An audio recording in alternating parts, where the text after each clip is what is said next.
Okay, so I guess we'll wait just a few minutes. Welcome to everyone who has joined. Bienvenue pour tous ceux qui ont entré dans la session. We're just going to wait a few minutes until we can officially start our conversation with Sam Lahoud.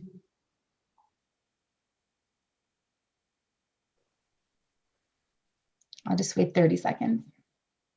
Sam.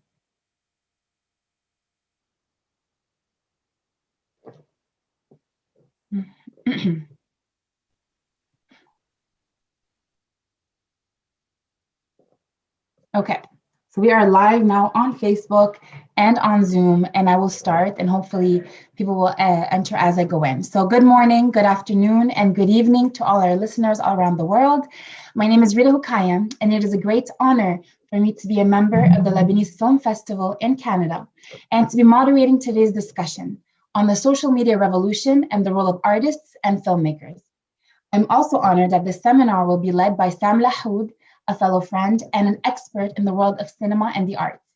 Now, before we dive in, and for whoever who does not know him yet, let me introduce you quickly. Who is Sam? Well, the list is very brief. It's a very brief biography compared to the decades of accomplishments, but just to give you an idea, Sam Lahoud is a scriptwriter, a director, a producer, a script consultant, and a lecturer in film, theater, and media.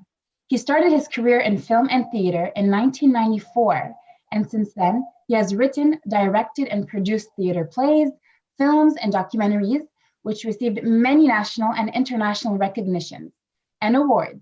And his first feature film, Wainon, which means void in English, was the Lebanese official submission for the Academy Awards in 2015 Oscars for Best Foreign Language Film. Sam is active in cross-cultural productions and is permanently working on different film projects, and he never sleeps. Sam is the founding chair of Beirut Film Society and producer at Veritas Production. He is the founding director of Beirut International Women Film Festival, director of Beirut Shorts International Film Festival, founder of so many other film festivals, over 10, I think 11 in total, and is the program director at the Lebanese Film Festival in Canada. Listeners, I present to you Sam Lahoud. Hello, Sam. Hi, Rita. Hi, everyone. This is such a pleasure. Thank you for our this topic, introduction. Akid, it's limited, but we can go on for a full hour just to introduce what you do. Thank you. But today we're going to focus specifically on an important topic, which is the social media revolution and the role of artists and filmmakers, which may be controversial to many, but super relevant and important to unpack as we are witnessing history before our eyes and we're all part of it. So before we dive deeply, Sam, into this topic, can we just start off by having you explain to us what is even a revolution and how have revolutions been effective in making change? So we can start off as that and you can take I would like just to start with a brief introduction before going into the definition of revolution that maybe we all know. In fact, I'm targeting this topic just to let the audience know that I have a double master's, one master's in filmmaking and script writing and cinematography studies, and cinema studies, I mean. And the second master's degree is in media studies and mainly media law. So we may be targeting today issues related to media law, to ethics, to social media, digital media, and also as an observer and as an activist since the late 80s in the political spectrum in Lebanon. So I've been more active ups and downs during the years, but I can say that I participated in all demonstrations and uprising in Beirut since the late 80s till today in person. And I know how the streets, the vibe of the streets, I understand the vibe of the street. And also I'm a specialist and a professor in media studies and media law. So the topic today will intersect in all those topics together. And since I'm a producer, film producer, and I have I have a wide circle of friends and connections in the field of cinema and arts in general.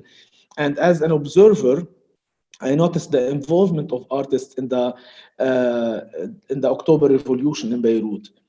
And now who are naming, who are claiming, let's say, who are not inventing the name. The name was used many times before, especially with the start of the Arab uprising in the what was called the Arab Spring in this last decade. So it was called sometimes the Twitter revolution or the Facebook revolution. And now we are saying that this is the social media revolution. And we will say why we are claiming this. And we will do like just a very casual, simple talk between friends. And I think there is a lot of names I'm seeing in front of me that can participate also in the talk at any moment to give their opinion or to ask a question. We agreed somehow, it's a kind of a, by convention or by influence, to name what happened in Lebanon in the past year a revolution. So I think this is, first we have to start with the identification, with the identity, I mean, with the definition. So we have to start to say, is it a revolution or it's not a revolution? Is it a revolution or it is just a public uprising or a series of demonstrations? And if it's a revolution, it is a revolution against what? And what is its objectives? By definition, the revolution is an outthrow of a government or a certain social system by a group of people to establish a new one. So this is the revolution. This is the international revolution. The first revolution in history was with Spartacus.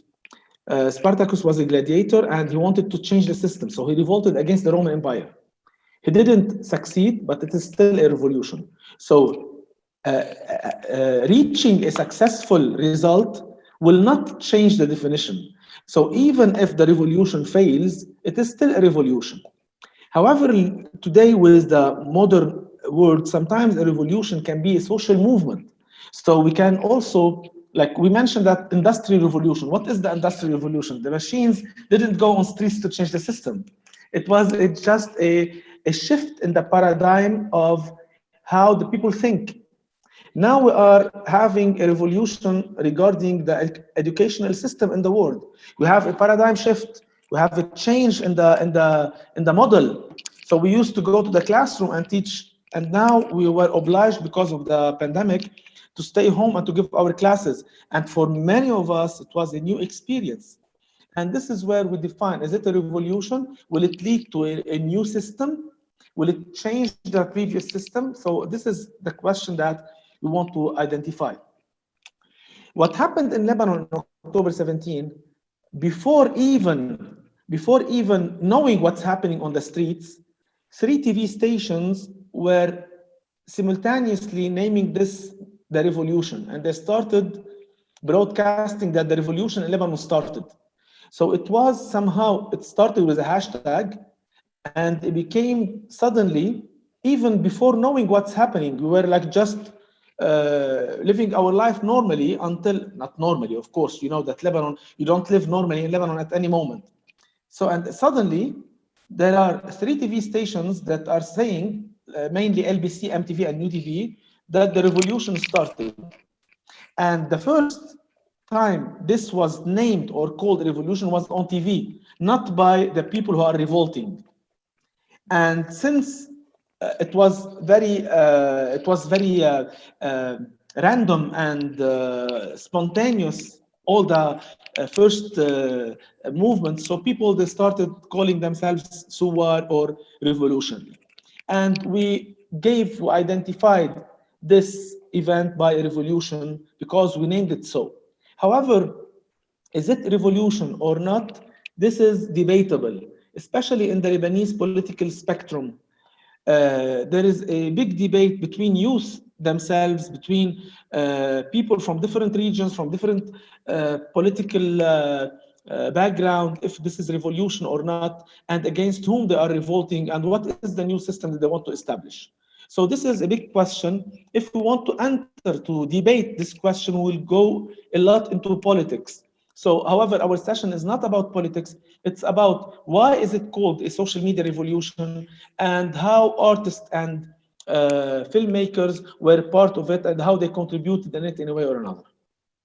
Thank you, Sam, for breaking down just what is even a revolution, and now to target more Lebanon. So, in your opinion, why and how did a revolution in Lebanon take place? And do you think that a revolution was the most effective method for change in Lebanon? Why is it happening? It's taking place. I think it came late because a revolution is needed in Lebanon since more than 30, 40 years. In fact, even before. Our generation, we say that the main problems of the modern Lebanon started by the establishment of Lebanon. So it was in 1920. The way this geographical part of the world was drawn was the seed of the problems that we are living today. In fact, Lebanon definitely geographically is present since long time. And even we have reference to Lebanon in history and in the Bible. More than 70 times it's mentioned in the Bible. The mountains of Lebanon, and even in the 16th century, we had the largest expansion in geography. So Lebanon was from the Syrian coast till the Palestinian coast with Fakhr ad-Din when it was a principality. However, with the new, let's say, with the new geographical dimensions that were drawn in 1920, Lebanon started a new demographical phase. And this merge of people from different cultures, from different, not cultures, we can say we have a lot of common things, but mainly from different religions, established for a system, a confessional system, political, religious political, and this political system was built on all the time on all the sects, Muslim and Christians. They should, you cannot govern Lebanon, you cannot establish any government without having this consensus between everyone, and which was the main problem, and which made every unit, every confessional unit draw their red lines and their borders. And whenever you want to do something at any level in Lebanon, there is someone that disagrees. And if this someone disagrees, it's a veto. So you can no more change anything. And this system by itself, you need the revolution to change it. The revolution should have happened long time ago when Lebanon was in the peak of its golden era in the 60s and 70s. At that moment, we missed the chance of a revolution to change the system and to establish a civic society where every citizen is responsible toward the state and towards the others by just being a citizen, not by being Maronite or Sunni or Shia or Druze or whatever, or Orthodox. And this system, we missed this chance between the 1960 and 1975. And by 1969, with the Cairo Convention, we started the phase of preparing for the war of Lebanon, the civil war, which started in 75, and it's still ongoing till now. Although we don't have we don't have any more civil violent actions against each other. However, it's still there somehow. So this system needed the revolution to be changed, not just to change a person in power or a president or a prime minister or a speaker of the chamber. Those are just results of the system of the failed system. This system failed from the first moment.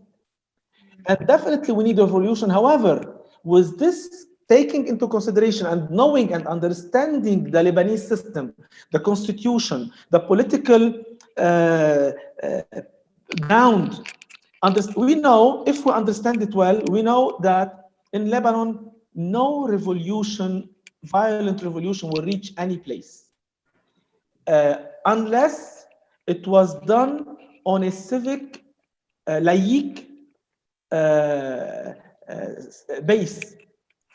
And because the system is confessional, sectarian, religious, I believe, this is my personal opinion here, I believe that if we want to make a revolution, we need to make a mini revolutions in every sect Like the Sunnis should revolt against their leaders. The Shias should revolt against their leaders. The Druze should revolt against their leaders. The Christians, because if they all revolt, what they tried in this experience or in this uh, year that passed to raise the slogan of Killon Yani Killon, all means all. However, it always ended by a group saying all means all except our leader. And those artists and filmmakers that are the topic of our talk today, those are the true people that went they are mostly, they are not involved in any political party, they are laïc, and they believe in a civic society. They went to the streets, and we discovered after the Beirut explosion, we discovered that those people, they live around the explosion. And because simply we started knowing, and this person is affected, this one lost his home, this woman lost her car. So, and we discovered they all live in the same area, which was the vital area for the revolution, where they all leave their house and they go to the square to revolt. This is why they were very present, because it was just close to them, and they collect each other and they go together to the streets, and they stay there to revolt and to express themselves. So those people that they are the honest, the true, that they led the true revolution, were stayed as a minority, and their voices were still hidden under the biggest groups, the largest group whose agenda was stronger than the revolution. Thank you. Thank you, Sam, for giving us a historical background behind the importance of why a revolution should have taken place in Lebanon way before what's happening now. And also not to make this whole thing political, but to just focus more on the roles of artists and filmmakers. So I'm going to ask a question targeting that now. But before I do so, I do want to highlight to the listeners that if you have any questions, please put it in the chat box in the Zoom or in the Facebook Live, and we'll be happy to answer them. So I just wanted to point that out. Okay, so we talked that now there's obviously a revolution that has taken place in Lebanon. We said that it was an important thing to talk about because of a system that has not been working for decades. Now, we hear the term a lot about social media revolution. So I want to talk about that also. Can you explain to us the difference between a traditional revolution and a social media revolution? What is the difference, and how is social media revolution taking place in Lebanon and been effective? We mentioned when we started about the paradigm shift, the change in the model. If we go back to a revolution that happened in the last decades, mainly the students' revolution in Europe, in France, in the 60s, in South America, Argentina, in now in Hong Kong, around the world, in the Arab world, we can notice that the medium that is used to make people move is shifting quickly, and what used to happen before, media outlets or media TVs, radios, they used to be unidirectional, one direction, just they send the message and there is a sender and a receiver. And in a lot of countries, the media was controlled by the system. So even the revolution cannot use the media. So they used to use newspapers that they issue and secret publications and the flyers and distribute it and make it pass between one to other. I still remember in the 90s that I used to receive the flyers from a secret place in Adonis, and I take it secretly, I give it to my colleagues in the university, and then we start distributing them to different universities to make the message reach everyone in like 5 days. Wow. And transportation was not easy, and even you have to work in a secret way, because if they discover this, you will spend the night in jail just to give you a, as they used to say, to drink a cup of coffee and then bring you back home. So it was not a catastrophe until 1995, when it started becoming very serious and they started taking activists to prisons in Anjar and outside the Lebanese territories. And at that moment, it became very serious, so we're more careful. I was not active as much as my colleagues, but I have a lot of my friends that they went to jail and they suffered because of this. And some of them were obliged to leave the country. However, now with the new era and the new media, the message is omnidirectional. So you can send the message and receive it back. And this hashtag issue is definitely very effective. So you launch the hashtag and suddenly it becomes a trend and the people start to use it. Definitely this changed the whole approach to revolutions. We have different factors in this, in what happened in Beirut. First, the revolution of the hashtags. We have a hashtag, everyone is making fun. We have this humor revolution. You select a politician, you make fun of this person, and 2 weeks later, the hashtag disappears and the politician is still there. So it was this tool was very important to activate people, to make them move, to push them to take actions.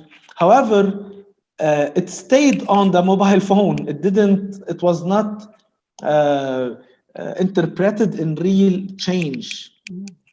So we can say that this social media revolution, there is here, when we name it the social media revolution, we have two sides. Either we are saying that this is okay, we are just identifying that we are using social media to make people take actions and move, or we are just sometimes, when we use this terminology, we are sometimes demoting this action from a revolution to a social media revolution, as if we are saying that this is not effective.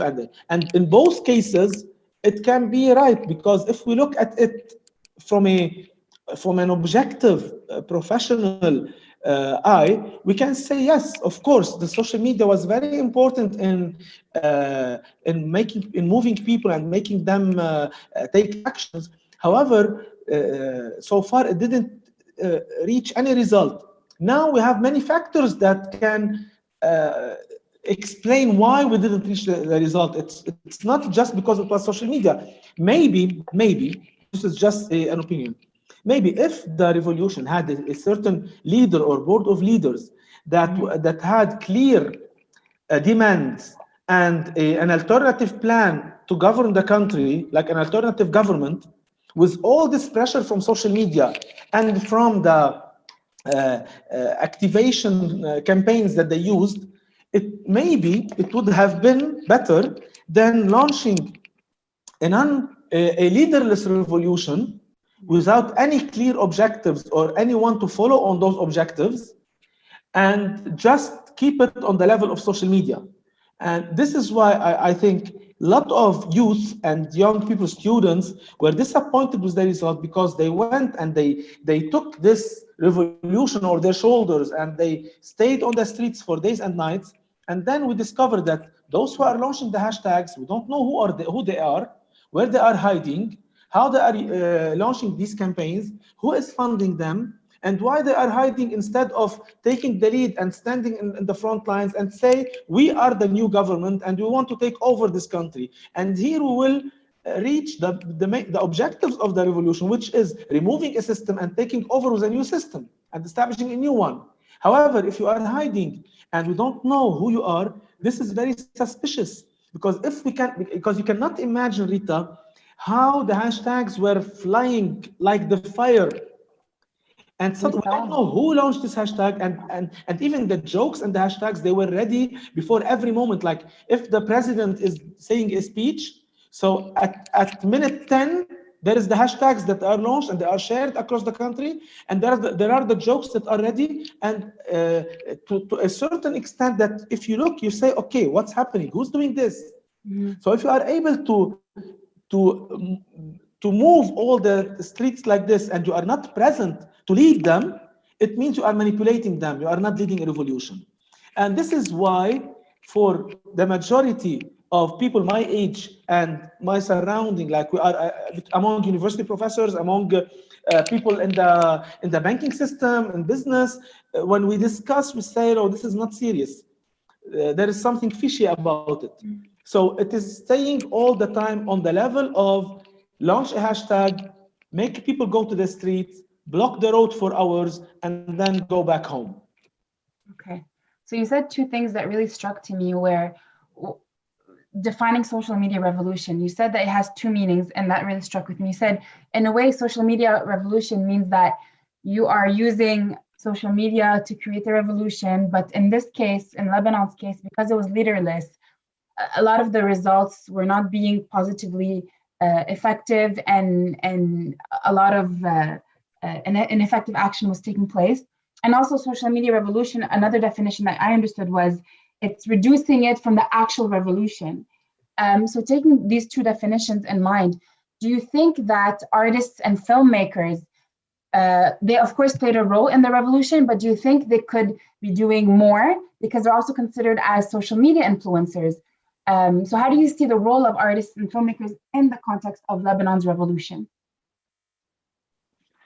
Okay, I would like to divide though, because we cannot like generalize like all artists and filmmakers in one pack, you know, because we have a lot of directors, filmmakers, or artists that they have agenda. Let's say agenda, not agenda. Let's put it in a positive way, because sometimes the word agenda is a little bit negative. They have ambitions. Okay, they want to take a role. The good thing is that those people, they were there on the streets. Okay. The artists, why I told you at the beginning that the real revolution was led by the artists and the filmmakers, because those people, they do not have hidden agendas. Mm-hmm. Those people, they have slogans. They are consistent with their slogans. If they say "Killun yani killun," they mean it. Okay. Because they do not belong to any political party. If they say we want to change in this, they want to do change in this sector. And they went to the street spontaneously and out of rage, ghadab. They were of anger, you know, because artists, by definition, they are people that they hold the memory of the society. They preach with peace and in Lebanon, most of them, they are laïc. They don't believe in this sectarian system. They want to change it. They express this in their art, in their films. And when the revolution started, they were in the first rows. They left their homes and they stayed leading this, let's say, movement. So some of them, they have political ambitions, and they are declared. So you can know them. You know who they are. Other than the others who are launching and motivating and moving the public opinion, and they are not there. So we do not know from where this hashtag or this slogan started and where it's taking us to. And I can mention some examples, like Nadine Labaki, for instance. Nadine Labaki was she ran for the elections in Beirut municipality, in Beirut Madinati. And this group, they had a real plan of change. When you see what they were suggesting and their slogans and their actions, they were consistent, and they wanted to make certain change. And we can notice this. And because they wanted to do a certain change, we can see that all political parties, with all their contradictions, in that elections, I think it was in 2016 or 17, they allied against them. Yeah. So all the political parties, even if they are not together and they are enemies, they allied to make Beirut Madinati lose the elections. Even now in the revolution, you have a lot of filmmakers that I know myself, that they have political ambitions and they want to be ministers and they want to be maybe deputies and to run for office.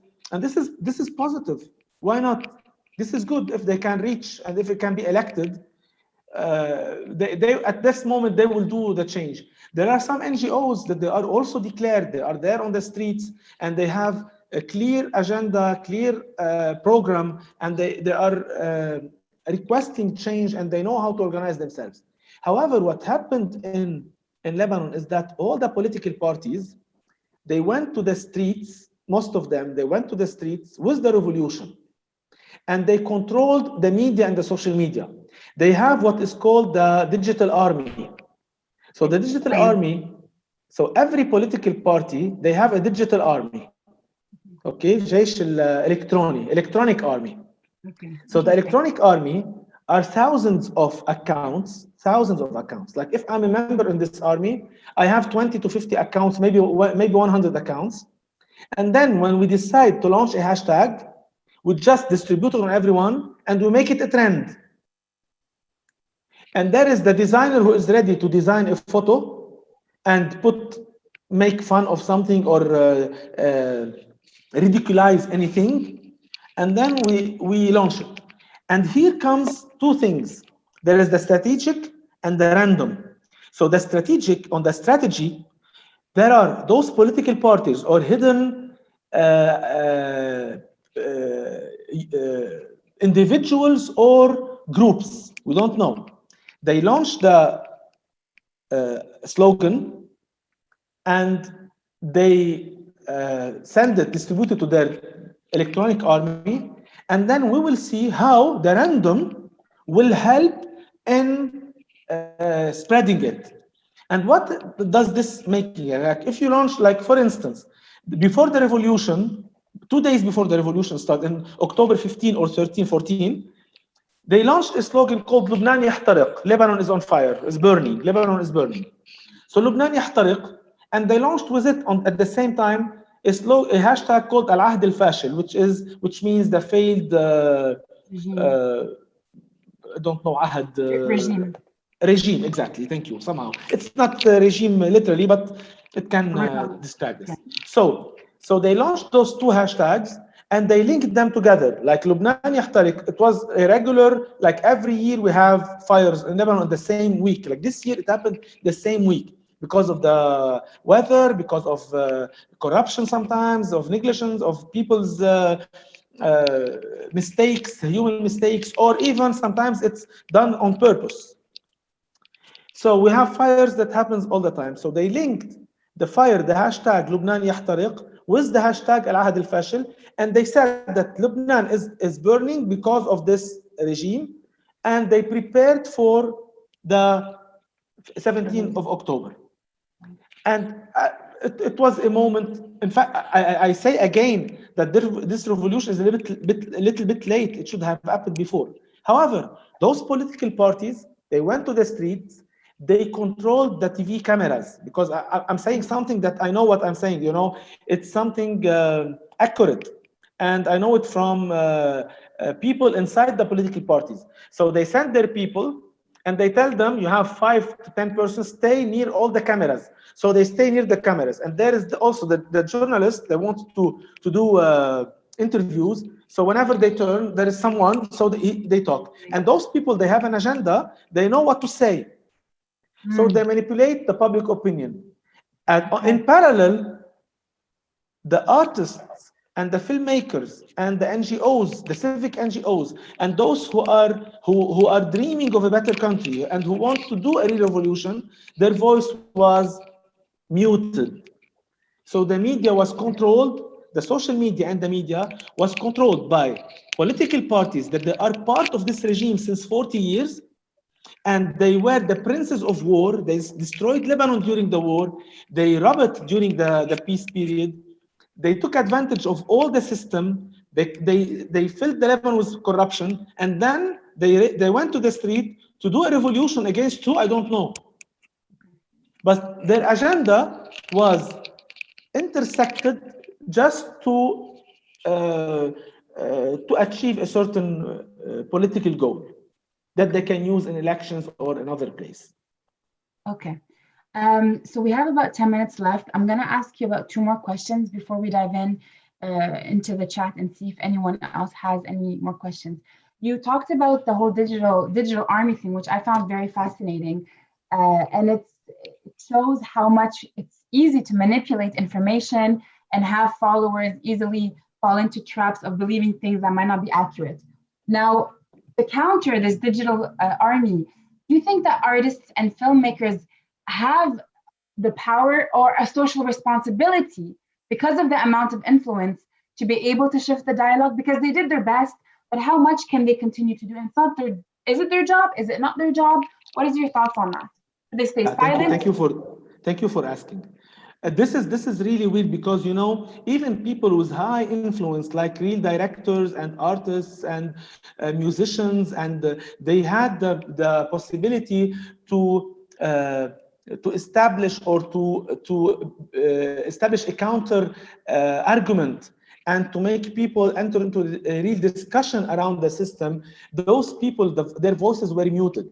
And if you observe the social media algorithm and engagement during that period, you can see if you publish something that is calling people to listen to each other, for dialogue, to talk about a new system, how we can rebuild the country, those posts were not shared as they should be, were hidden by other campaign because the algorithm in social media, those who understand, who know the name of the game, they know like if Rita and Sam are competing. So if you post something related to your work and we are competing, at the same moment, if I'm observing your activity on social media, I can post something else, ask my electronic army to share it, use the same target audience, and pay a little bit money on the post, and then I control the social media. So your post will stay hidden. Those who will see it are just those who will visit your account. Since I have the capacity to publish and I have a good team that they are ready to share, it's a small electronic army. We are 4 or 5 persons. So I did, this is the question of Eva that is asking now. I did Yes. a roadmap in fact, I will not talk about the cultural revolution, Eva. I will talk about the political roadmap. One day I did a test. So I wrote a roadmap.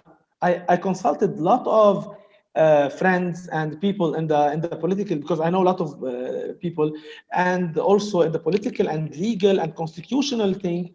And I published a map of a roadmap of 18 points, how we can do change, a real change. And I sent it, I shared it on WhatsApp and on Facebook and everywhere. And I tried to make it uh, go vital, or Viral. tour around. However, it was not shared because people didn't see it. Or some of those who have an agenda, they don't want to, maybe we don't want any speech that calls for dialogue. Now we want just a speech that calls for let's break the system. And here we have a lot of doubts around if we want to break the system or not in Lebanon. In this situation, I don't know what is the alternative. Are we planning for another Syria or another Libya?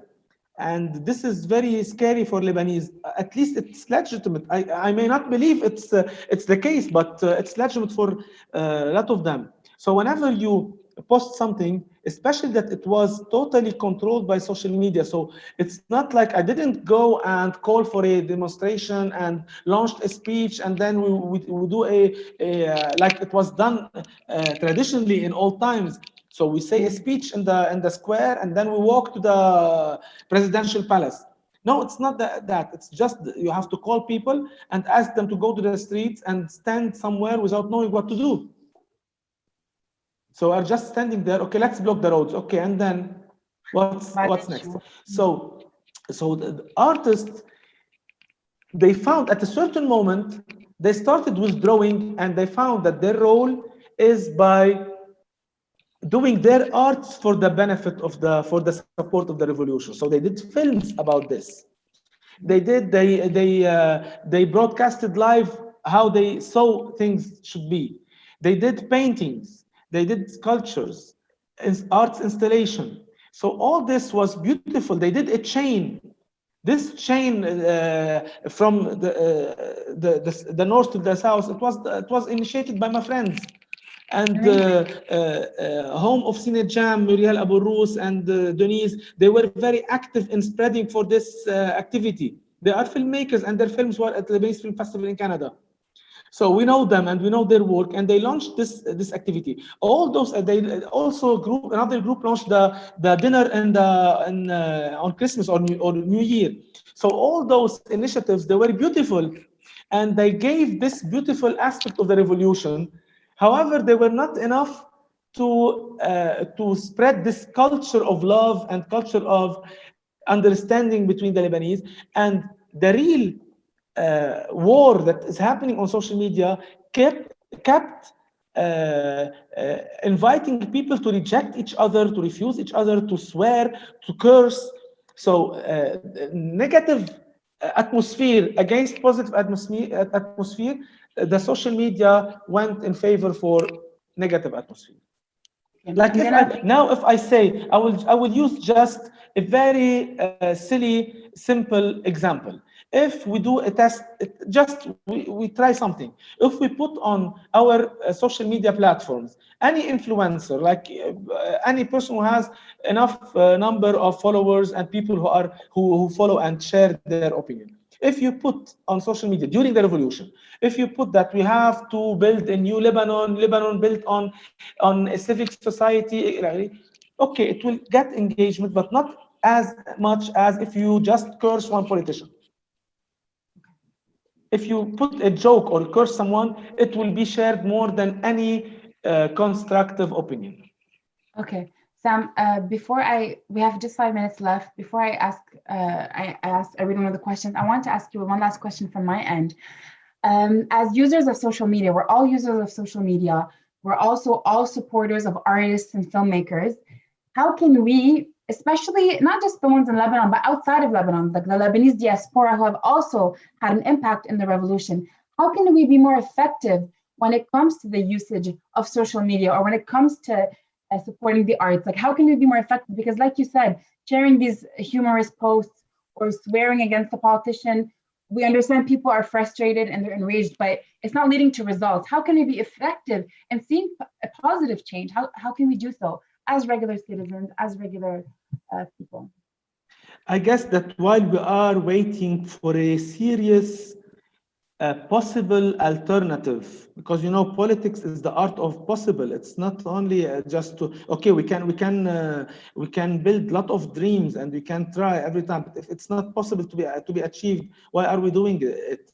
And in Lebanon, we have to understand the system. The system is blocked to a certain extent that it's impossible to make any change the regular traditional way.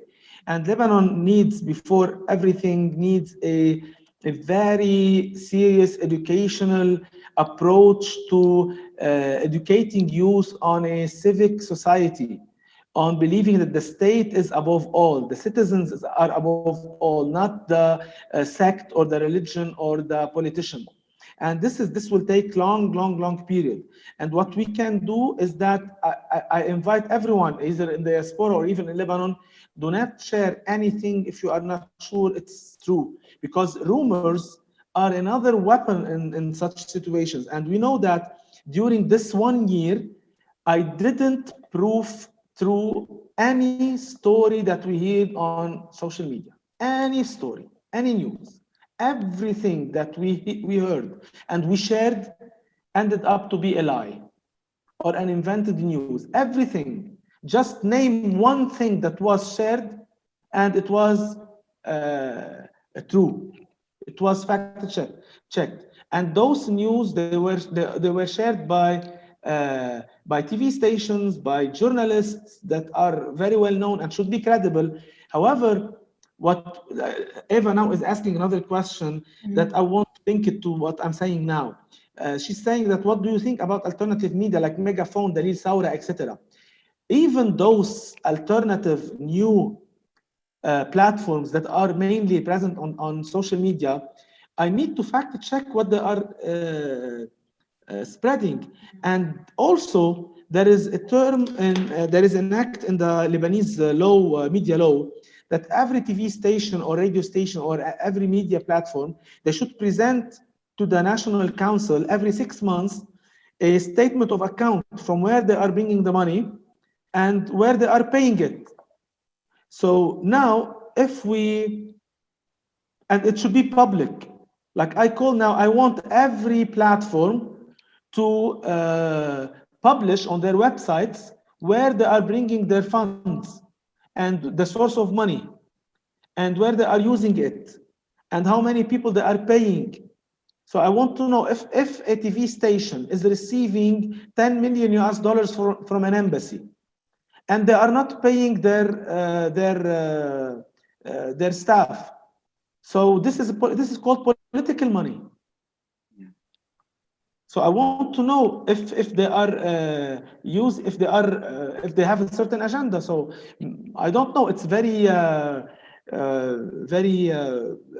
confusing in Lebanon, and it's very critical, especially that Lebanon is open to all all the possibilities in the struggle. You know, there are the Turkish agenda, the Syrian agenda, the Iranian agenda, the Saudi agenda, the Egyptian agenda, the Israeli agenda. Those are locally. And every one of those I mentioned, they have people who work for them in the country. And then you have the biggest powers that they are the main players. So geopolitically, we're not well placed at all. Yeah, there is a joke about this. There is the God, when decided to create Lebanon, he created Lebanon, and suddenly all the angels, they looked at Lebanon, at the geography, the mountains among the deserts, this culture, this history, and then they went to God and told him, listen, God, this is unfair. You created this country in the middle of this region. And he said, wait to see the neighbors. Oh my goodness, yep. God had special plans for Lebanon. We're still trying to figure out what they are. There's always hope. And we have about 2 minutes left, Sam. I have one last question that was sent via the Facebook Live. It's coming from Doris Saba. She's asking if you think it's a good idea that Lebanese artists and filmmakers work on creating an effective union to try to change work from within, to focus on the cultural aspects and norms. What do you think of that idea, creating a union to be able to use that? I think this is one of the best ideas that we can do real change from, because we have not only artists, every sector, they should gain back their unions and their syndicates. The revolution should be every syndicate, every union, they have to do a revolution, because all the unions in Lebanon, they are controlled by politicians. So if you want to make a revolution, it won't help to go to the street and scream against a person that you cannot, you know that it's impossible to move this person from their place because they are protected by the sect, by the religion, and by the mafia, and by the whole system that they established. However, you can do a change in the union. You can do a small scale change, and this will lead to a real change in 10 years. And unfortunately, in Lebanon, the unions are not functioning well. And they are fully controlled by politicians and fully corrupted. I'm responsible of what I'm saying. We have especially in the cinema industry, in the field of arts, we have a lot of corruption in the unions. Of course, we have still some exceptions, but they are not. They cannot do any change. Like in the union of press, it's a real scandal. Like those media personality who are claiming that they want to make a revolution on screens, go and get back your union. Get back your union. The union is fully corrupted, and they do not allow young journalists to enter and to be parts of it, and they do not do their job. Have you heard in this whole revolution that a union was on the street to lead the people who work, even the syndicate of lawyers? Now the syndicate, it was the revolution won the elections. How many cases they opened against corruptions in the past year? All the corrupted politicians are members of the syndicate of lawyers. 70% of our politicians are lawyers. You're infiltrated in every space possible. So, there is something really absurd about this, and definitely I think that the revolution that artists should do, that it should start with the union and with gathering themselves against an objective, at least to change the sector of culture. We've surpassed our time, Sam. I can just highlight what he just said about the revolution of the mind. I couldn't agree more. It is an opportunity, especially during a pandemic, to really reflect on how we can be better as citizens, how we can be more responsible with our usage of social media, and how we all play a role in change. So yes, continue thinking, continue revolutionizing the way you see the world. Never be a sheep. And I can't be grateful enough for Sam to have enlightened us with this important topic for the Lebanese Film Festival, to have created an opportunity, a space for us to be able to discuss very important topical topics.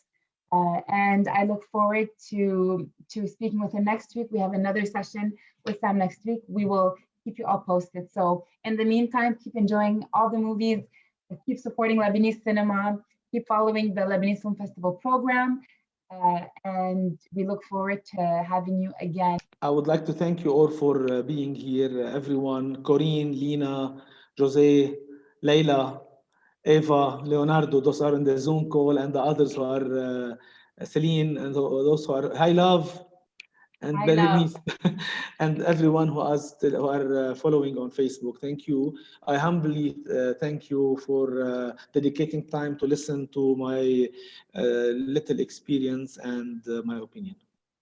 Thank you, Sam. Thank you, Lebanese Film Festival. Thank you, Haila and Berenice. And we will talk soon. Have a great day. Have a great Bye evening. bye. Have a good night. Bye. Bye-bye.